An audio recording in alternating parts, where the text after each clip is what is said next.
So someone, when I was coming in, was that you, Doug? I think it was you. I was coming in here this morning, he said, "You look like the Pope." It takes a confirmation class to get me back in one of these things. So I'm thrilled to be a part of this today. I've gotten to know all three of these young people over the course of the last few months, and we've got three very fine ninth graders here who are going to carry on the faith long past this day. The old joke, I don't know if you've heard this one or not, but it's how you get rid of bats in a church. You walk in the middle of the sanctuary and you say, "I confirm you," and they're gone forever. But that's not the case with these three. I know they're strong in their faith, and once again, I'm thrilled to be part of your life and at this juncture in your life. So, also I need to report something else. This last week we counted up the money for the hurricane bucket, over $900. Yeah, isn't that wonderful? Let's.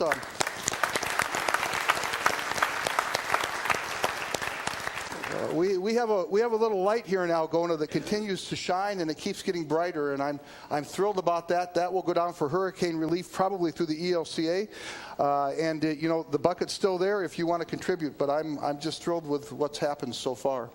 Also would like to recognize the confirmation teaching team. Linda's over here. There's Linda, and Kay, and Gary. I see I should have notes in front of me. Kay and Gary, and thank you very much. You folks have been instrumental in making the confirmation program work.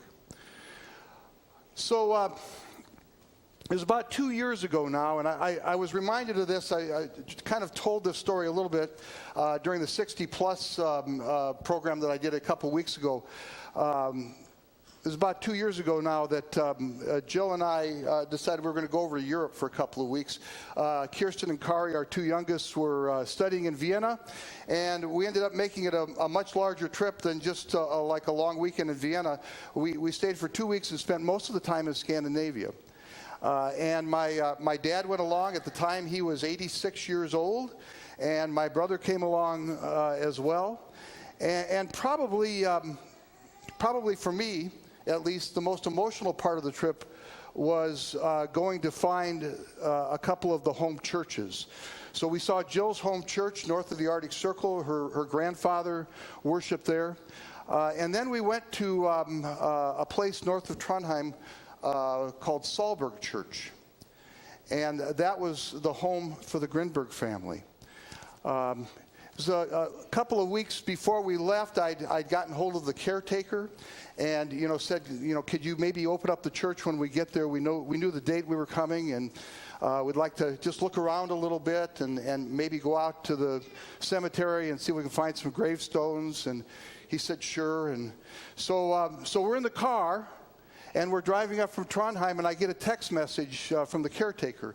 His name is John Halverberg.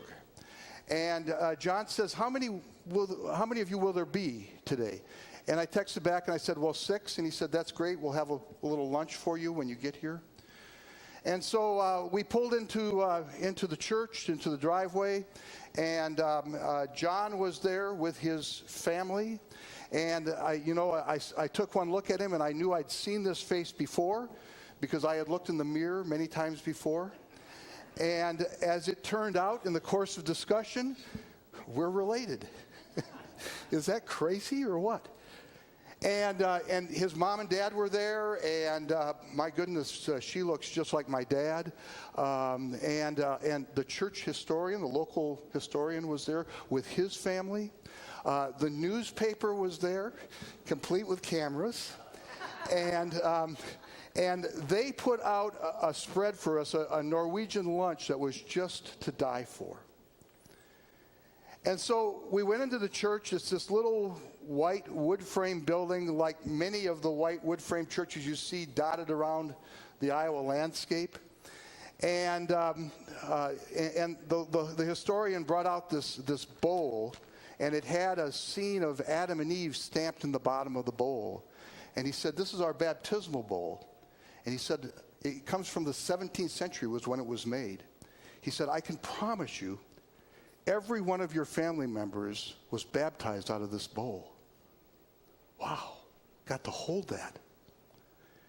And then I stepped up in the pulpit and took a picture, and then we went down to the cemetery, and they showed us where the graves were. There were no gravestones, at least not for our family, because the Grindbergs were dirt poor, which meant that they could not afford such markers. John told me that there probably was at one time a wooden marker there, but after 30 years, those things just disappear. And then they took us on a little tour around Aurora. And we went to the first farmhouse that was 18th century home, and then we went to the second 18th century farmhouse, and then we went to the place where my great-grandfather was born. And the people came out of the house, and she was interested in the history of the farm. Of course, I'm very interested in the farm because it's where my family came from. So we started trading stories, and then she said, "Come on over here, I want to show you something." And she took me down to the side of the house, and there's this little stone wall. It isn't any more than this tall. It looked like a retaining wall. And it was made of stones, one piled on the other. And she said, "This is the foundation of the house where your great-grandfather was born." And I laid my hand on it. And I was right there.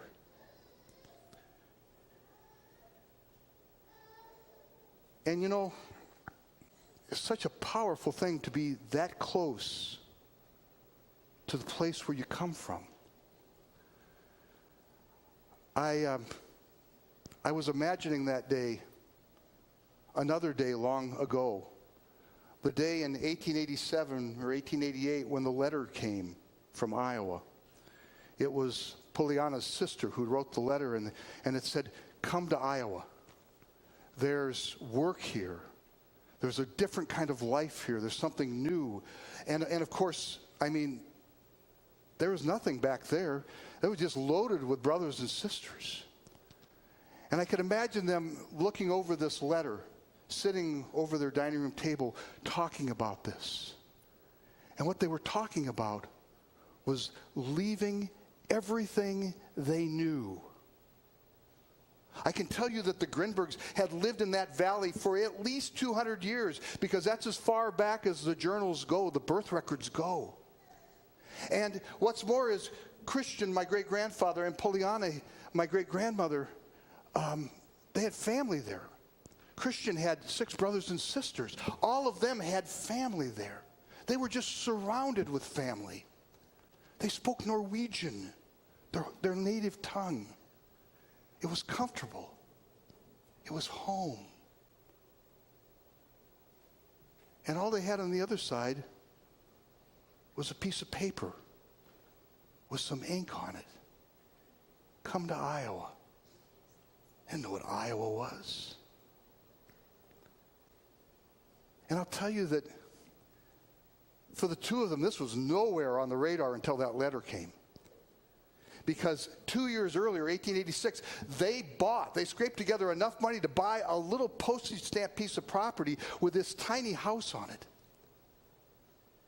And I don't know what caused them to do that. It was the letter.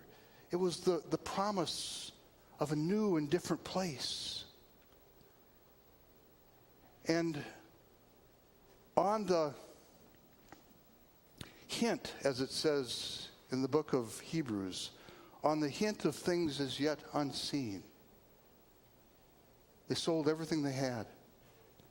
They bought steamer tickets. And they left their home for Sioux City. Let's sing.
Now, faith is the assurance of things hoped for, the conviction of things not seen. Hebrews chapter 11, verse 1. And then after that, the writer of the book of Hebrews begins to tell old stories. One of which is the story of Abraham and Sarah. Abraham and Sarah lived in a place called Haran. It was their home. They lived there amongst family, and even though they didn't have children, they lived there. They fully expected that they would work there, that if God would bless them with children, they would raise their children there, and that they would probably die there. That was before God called them. It was a voice. It wasn't even a piece of paper with ink on it. It was a voice. And God said, get up, go. Go to another land. Go to a place, and I will make you a blessing for others, and I will bless you. And then God says to Abraham, he takes him out into the night sky. And remember, they have no children. There's no possibility of children. Sarah couldn't have children. And God puts his arm on Abraham's shoulder, and he says to Abraham, look up in the night sky. Count the stars if you can. That will be the number of your descendants. This was nowhere on the radar for Abraham and Sarah. They were in a comfortable place. They were leading comfortable lives. They were surrounded with their family. And yet, on the hint of things as yet unseen, they give up everything. They leave their home. And they go to a place where God directs them. Unknown, unseen. And because of that, today, you and I and all Christians all around the world are here because these two people listened to the call of God, and around them gathered an entire nation of children. Let's sing.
You and I, we're all on a journey. The journey is called life. And contrary to popular belief, what happens tomorrow and the next day and the next week and the next month and the next year and 10 years from now, 20 years, 50 years, 150 years from now, everything in the future is uncertain. They are all events as yet unseen. And God calls us in the midst of that to a different way, to a better country, to a life of peace and hope, to love those who have no one else to love them, to care for those who are in need, to reach out and touch those who need to hear and know that the God of the universe cares for them and loves them. You and I are on a journey, and God is calling us. Confirmants, it's your journey too. Today, you have, among other things, your name written in a book here at church. You are now confirmed, or will be in a few minutes. And, you know, I can imagine 150 years from now, one of your direct descendants coming to Algona, Iowa. And if this building is still standing, they'll probably call the caretaker and ask them to open it up so they can look around, search through the records, see if they can find your name. Maybe they'll go out to the place where you lived, and if there's anything left of that old crusty foundation, they'll want to rub their hand on it. They do this because they want to know who they are. They want to know why they are who they are. See, what you are today matters. And who you become tomorrow matters. And God is calling you to be his own, to be a light to the nation. He's taking you out today in the night sky, and he's showing you the stars. And he says, count them if you can. Because this is the number of people that you will touch in your lifetime and beyond your lifetime. So that long after you and I have disappeared from this place, God's light will shine brightly, because it shines brightly through you now.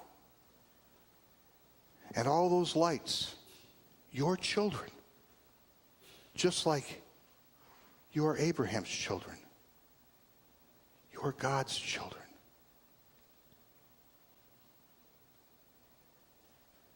So take the journey. Listen to the call of God. He will guide and he will direct you. He will show you the way. Care for others as he has cared for you. Love others as he has loved you. Go wherever he calls you. Life here might be familiar, but I can promise you that you will be called to all kinds of new and interesting places that will take you far from the place where you are here right now. But that's God's calling. And he will be with you. And he will guide you. And he will love you through that unseen journey into the promise and hope of eternal life. And for that we give him thanks and praise. Amen.